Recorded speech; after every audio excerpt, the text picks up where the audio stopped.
सच्चा राजा। जंगल का राजा शेर बुढ़ापे की वजह से मर चुका था।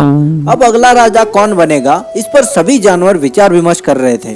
उसी जंगल में दो डायनासोर रहते थे। वो दोनों कहने को तो भाई थे, मगर उनमें जमीन आसमान का फर्क था। एक शैतान था तो दूसरा संत। शैतान भाई जंगल का राजा बनने के सपने देखने लगा और बाकी जानवरों को तंग करने लगा, जिस वजह से सब उससे बेहद डरते थे। उसकी ताकत के सामने तो मैं भी नहीं टिक पाऊंगा। महाराज थे तब तक ये शांत था, पर अब हाँ, इसे हम सब मिलकर भी नहीं रोक सकते। इसे बस इसका भाई ही रोक सकता था। हमें चलकर उसे मनाना पड़ेगा। सब जानवर मिलकर उस दूसरे भाई के पास चले गए और उसे राजा बनने के लिए मनाने लगे, पर उसे इन सब बातों में कोई दिलचस्पी नहीं थी।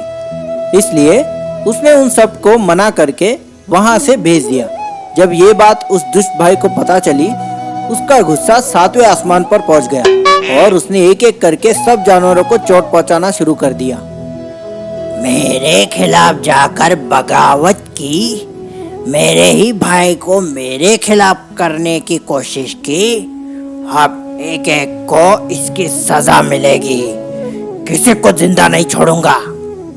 वो हर तरफ तबाही मचाने लगा।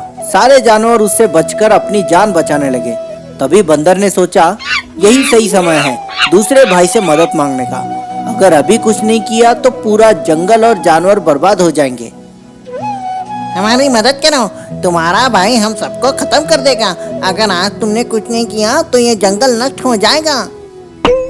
क्या वो ऐसे कैसे कर सकता है? आज तक उसकी गलतियों को माफ करता रहा, पर अब नहीं। चलो, मैं तुम्हारे साथ जरूर चलूंगा। अच्छा डायनासोर तुरंत बंदर के साथ अपने भाई को रोकने निकल पड़ा। उसे वहां देखते ही सारे जानवरों के जान में जान आई, पर अभी भी उन्हें पूरा यकीन नहीं था कि वो अपने भाई को हरा पाएगा या नहीं। वो दुष्ट काफी ताकतवर जो था, पर यह भी कुछ कम नहीं था। ऊपर से उसके इरादे अच्छे और सच्चे थे। दोनों भाइयों में घमासान लड़ाई शुरू हो गई। सारे जानवर डर के मारे पीछे हट गए। दोनों बारी बारी एक दूसरे पर भारी पड़ रहे थे और आखिरकार बुरा डायनासोर हार ही गया। वो बुरी तरह से घायल हो चुका था। अपनी जान बचाने के लिए उसने अपने भाई से माफी मांगी। मुझे माफ कर दो, मुझसे गलती हो गई। अब दोबारा किसी को कभी तकलीफ नहीं दूंगा। मुझे तो बस इस जंगल का राजा बनना था। आज से मैं इस जंगल का राजा हूँ, और अगर यहाँ कोई भी बुरा व्यवहार करेगा तो मैं उसे कड़ी से कड़ी सजा दूंगा, चाहे वो फिर मेरा भाई ही क्यों ना हो। अगर मेरी बात माननी है तो यहाँ रह सकते हो, वरना अभी के अभी यहाँ से निकल जाओ। और फिर कभी वापस मत आना।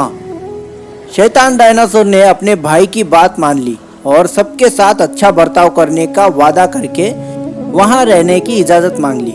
सब जानवर अपने नए राजा को देखकर खुश हो गए और उनकी जय जयकार करने लगे। तो इस कहानी से हमें ये सीख मिलती है, जो सबके बारे में सोचता है वही सच्चा राजा बन सकता है। ऐसी ही मजेदार कहानियाँ सुनने के लिए हमारा चैनल सब्सक्राइब कीजिए और बेल आइकन दबाना मत भूलिए।